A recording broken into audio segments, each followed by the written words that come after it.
హెచ్వైసీ అయ్యూబ్ కి చెందిన ఒక వీడియో సోషల్ మీడియాలో బాగా వైరల్ గా షేర్ చేస్తున్నారు. ముఖ్యంగా అతడు ఏదైతే భారత్ మాతాకి జై అనద్దు అని చెప్పాడని హిందుత్వ పేజీలలో దాన్ని వైరల్ చేస్తున్నారు. ఒకసారి ఈ హెచ్వైసీ అయ్యూబ్ ఏం చెప్పాడో మనం చూద్దాం.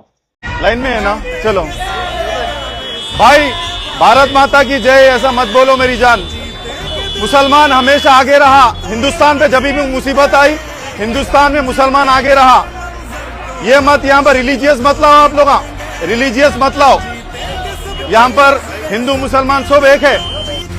మీరు వీడియోలో చాలా స్పష్టంగా వినొచ్చు. అతడు ఏదైతే భారత్ మాతాకి జై అనొద్దు అని ఎవరిని ఆపలేదు, లేదా అదొక తప్పు అని అతడు ఎక్కడా చెప్పలేదు. అతడు కేవలం ఏదైతే ఒక మతతత్వ కారణంతో చెప్తున్నారు అన్నట్టు దాన్ని హిందూ ముస్లిం అందరం కలిసి ఉండే చోట మనం ముస్లింలు ఎల్లప్పుడూ కూడా హిందువులతో కలిసి పోరాడారు, దేశం కోసం ఎంతో త్యాగం చేశారు అని చెప్పడానికి అతడు ప్రయత్నించినట్టుంది.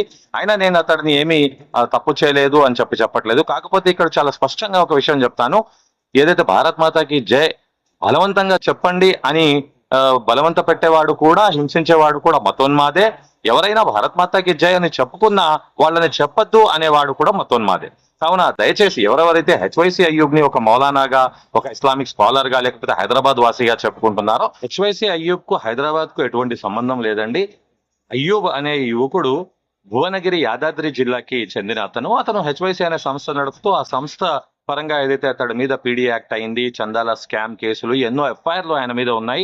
ఆయన తదితర పొలిటికల్ ఆలోచనలు కలిగిన ఆ యువకుడు కూడా. అతడికి ఇస్లామిక్ స్కాలర్ అనడం కానీ, ముస్లిం సమాజం నాయకుడు అని చెప్పడం కానీ, అతని భావాలు మొత్తం ముస్లిం సమాజానికి అతడు ఏదో నాయకుడిగా, నేతగా, ప్రజాప్రతినిధిగా మీరందరూ కూడా అతన్ని ఆపాదించి మొత్తం ముస్లిం సమాజాన్ని తప్పుపట్టడం అనేది తప్పు. అది చాలా ఘోరం అని చెప్పి మీ అందరికి కూడా నేను తెలియపరుస్తున్నాను. మనందరం ఇక్కడ గమనించాల్సిన ఒక విషయం ఏమిటంటే, ఎవరెవరైతే భారత్ మాతాకి జై చెప్పొద్దు అని అన్నాడు, అట్లెట్లా అంటాడు భారతదేశంలో అంటున్న వాళ్ళు, ఒక్కసారైనా భారత్ మాతాకి జై, జేఎస్ఆర్, వందే మాత్రం నినాదాలు చెప్పకపోతే ఎవరెవరిని హింసించారు, ఎవరెవరిని కొట్టారు, ఎవరెవరిని ఏదైతే చంపేశారు, అటువంటి సందర్భాలలో ఒక్క పోస్ట్ ఖండిస్తూ పెట్టారా?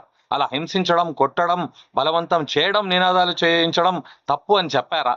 అది కదండి ప్రజాస్వామ్యం, లౌకికవాదం అంటే.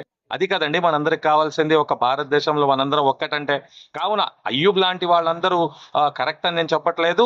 ఏదైతే ఆ నినాదాలు ఒక మతపరమైన నినాదం వలె హిందువులే చేయాలని కూడా చెప్పట్లేదు. ఆ నినాదాలు ఎవరు చేసుకున్నా వారికి స్వేచ్ఛ ఉంది, చేయకూడదు అనుకున్న వాళ్ళకు కూడా స్వేచ్ఛ ఉంది. కావున బలవంతం చేయడానికి మీరు, నేను ఎవరు కూడా కరెక్ట్ కాదు. అది అయ్యూబ్ అయినా లేక ఏ ఇతర హిందుత్వ సంస్థలు, సంఘాలు, వ్యక్తులైనా కానివ్వండి. కొంతమంది భారత్ మాతాకి జై చెప్పనోళ్ళు, జేఎస్ఆర్ చెప్పనోళ్ళు, వందే మాతరం చెప్పనోళ్ళు భారతదేశస్తులే కాదు, భారతదేశంలో ఉండడానికి హక్కు లేదు, భారతదేశం వాళ్ళది కాదు, వాళ్ళు ఇతర దేశస్తులు, ఇతర దేశం వెళ్ళిపోవాలా అని చెప్పి కూడా చాలా మంది ఇటువంటి విద్వేషకర కామెంట్స్ మరియు మన భారతదేశస్తులనే ఇలా విభజించి వాళ్ళు కుట్రలు చేస్తుంటారు. ఇది కరెక్ట్ కాదు. భారత రాజ్యాంగంలో ఎక్కడ కూడా ఫలానా నినాదం మనం చేయకపోతే మనం భారతదేశస్తులు కాకుండా పోతాము, మనం ఒకవేళ ఈ నినాదాలు చెప్పకపోతే మన పౌరసత్వం రద్దయిపోతుంది, ఈ నినాదాలు చెప్తేనే మనం ఉండాలి అన్నట్టు ఎక్కడ కూడా లేదు. మన సుప్రీంకోర్టు కూడా చాలా స్పష్టంగా వందే మాత్రం అనేది ఖచ్చితంగా పాడాలి, దానికి ఒక శిక్ష ఉంటుంది పాడకపోతే అని చెప్పలేదు. రాజ్యాంగం ఏ విధంగా అయితే రైట్ టు స్పీచ్ ఇచ్చిందో అలాగే రైట్ టు రిమైన్ సైలెన్స్ అని కూడా ఇచ్చింది.